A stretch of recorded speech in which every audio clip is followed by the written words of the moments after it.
Ekscelence, gospe in gospodje, danes obeležujemo vseevropski dan spomina na žrtve vseh totalitarnih in avtoritarnih režimov.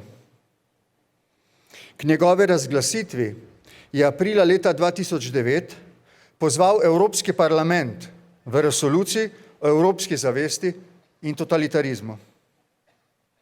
V resoluciji je Evropski parlament to odločitev utemeljil željo, da bomo tako lahko dostojanstveno in nepristransko počastili spomin na žrtve vseh totalitarnih in avtoritarnih režimov. Vse navzoče prosim za minuto molka. A minute of silence, please.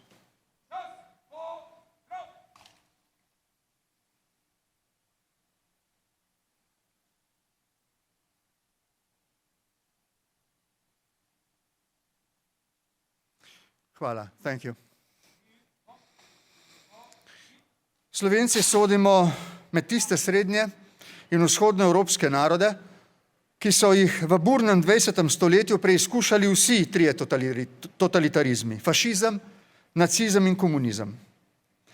Danes s to počastitvijo izražamo spoštovanje do vseh žrtev totalitarnih in nedemokratičnih režimov v Evropi in se poklanjamo vsem, ki so se borili proti tiraniji in zatiranju.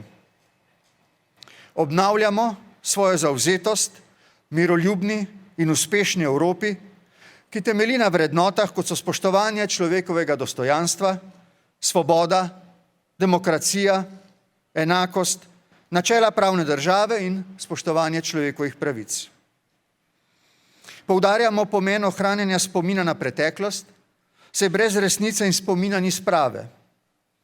Ponovno potrjujemo svojo enotno stališče proti vsem oblikam totalitarne vladavine, ne glede na ideološko ozadje.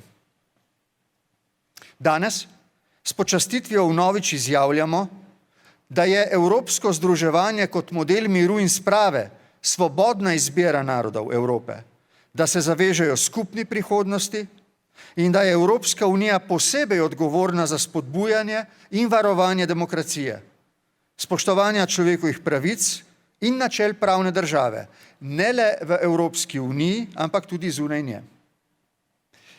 Resolucija Evropskega parlamenta je bila po naključju, a kot da to ne bi bilo, sprejeta par tednov potem, ko je slovensko demokratično javnost iskreno osupnilo in prizadelo odkritje hude jame.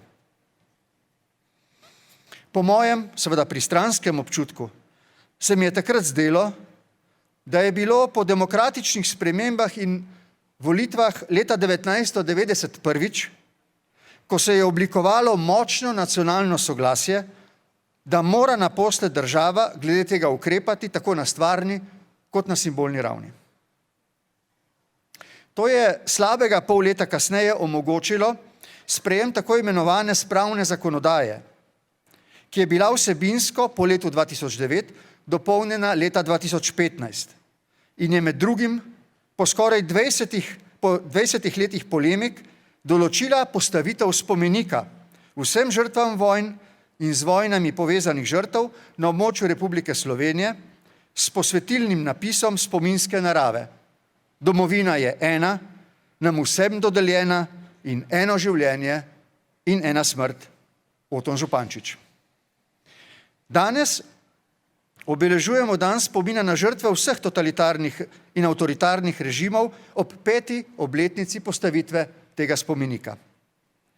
Do tega prelomnega dogodka je na nevsiljiv način lahko prišlo zato, ker se je ob širokem razumevanju vse demokratične javnosti prej in potem opravilo vrsto stvarnih poprav krivic, s katerimi se je država oddolžila žrtvam in njihovim svojcem.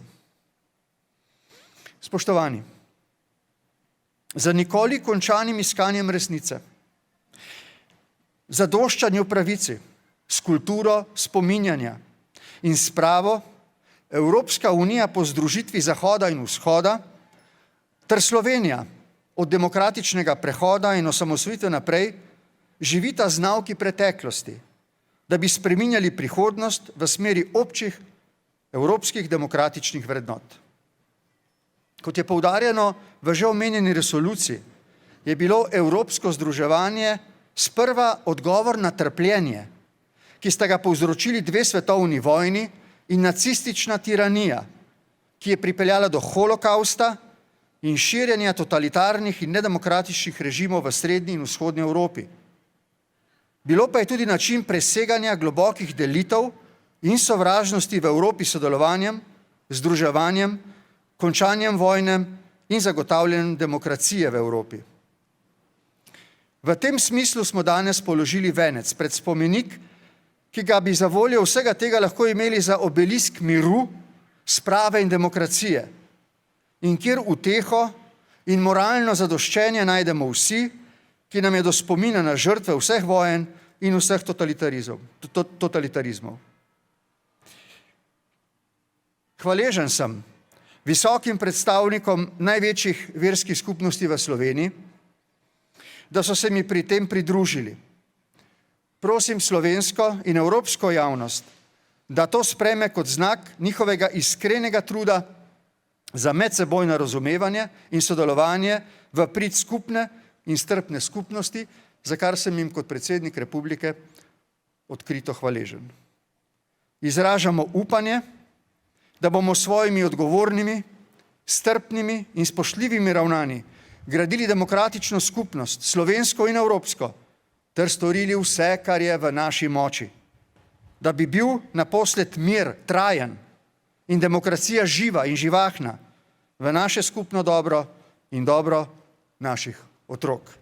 Ekscelence, gospe in gospodje, naj tudi danes sklenem z navdihujočo mislijo Sofoklejeve Antigone. Ne da sovražim, da ljubim sem na svetu.